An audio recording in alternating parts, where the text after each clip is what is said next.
Vous êtes Stéphane Even, vous êtes le concepteur, créateur de la marque Neaudio. Peut-être pouvez-vous vous présenter votre produit, votre société? D'accord. Donc j'ai créé la société s'appelle Seven Audio. Donc c'est une société que j'ai créée il y a 4 ans. Et j'ai une passion dans la vie de longue date qui remonte à l'adolescence, qui est la haute fidélité. Donc j'ai créé cette société pour apporter de l'innovation dans le domaine de l'hi-fi.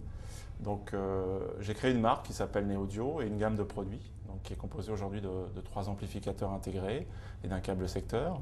Donc moi mon parcours est, je viens de l'industrie, j'ai travaillé 12 ans dans le groupe Schneider, donc j'étais responsable de développement dans l'industrie et j'essaye d'amener dans l'hi-fi un petit peu la qualité de fabrication et la qualité de conception qu'on trouve aujourd'hui dans l'industrie moderne, je dirais. D'accord. Parlez-nous un peu de vos 3 produits, peut-être? Donc les 3 produits, on a le petit modèle qui est l'amplificateur intégré Neaudio 61. On a un modèle intermédiaire qui n'est pas ici et on a le gros modèle donc, qui est le Neaudio 150. Donc ces 3 appareils reprennent une ligne, je dirais, esthétique identique et des circuits très innovants qui m'ont valu le soutien de l'ANVAR, donc l'Agence nationale pour la valorisation de la recherche.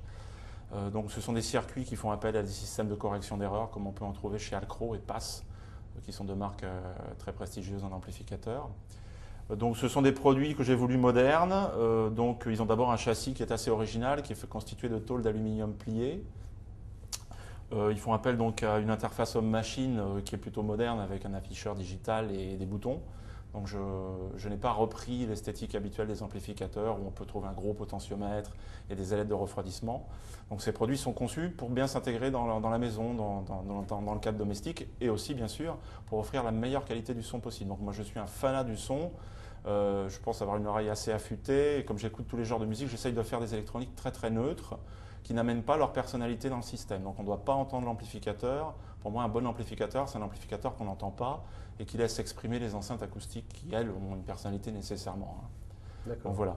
Donc c'est la démarche, je dirais, en la résumant, c'est de l'innovation et une grande qualité de fabrication au service de la musique. Vous avez spécifié un câble secteur tout à l'heure. Voilà, donc j'ai commencé à lancer donc un premier accessoire qui est un câble secteur qui découle des recherches menées sur les amplificateurs. Parce que moi, j'essaye de comprendre ce qui se passe dans les schémas à transistors, des amplificateurs et dans tous les phénomènes de câblage. Aujourd'hui, les audiophiles savent très bien que les câbles ont un son, que les conditions d'écoute peuvent changer parfois d'un jour à l'autre sans qu'on comprenne vraiment pourquoi. Donc moi, je mène des recherches qui sont un peu scientifiques quand même pour essayer de comprendre ce qui se passe. Et ça aboutit aujourd'hui à un produit qui est le câble secteur PC1, qui remporte un joli succès et qui permet d'améliorer le son de la chaîne hi-fi simplement en le branchant en lieu et place du cordon basique qu'on livre généralement avec les appareils. D'accord. Les prochaines étapes de développement? Donc la prochaine étape, c'est le lecteur de CD donc, qui va reprendre la technologie des amplificateurs, également le loop bien sûr. Donc j'ai commencé déjà les travaux depuis plusieurs années sur donc, la lecture des CD et il s'avère que dans la lecture des CD il y a le même phénomène de perturbation que dans les amplificateurs. Donc les recettes et la technologie qui sont dans les amplificateurs aujourd'hui vont être intégrées dans le lecteur de CD pour offrir une gamme complète d'électronique très performante. On l'espère quand? Donc ça sera vraisemblablement pour le mois de juin 2006. Merci beaucoup. Merci.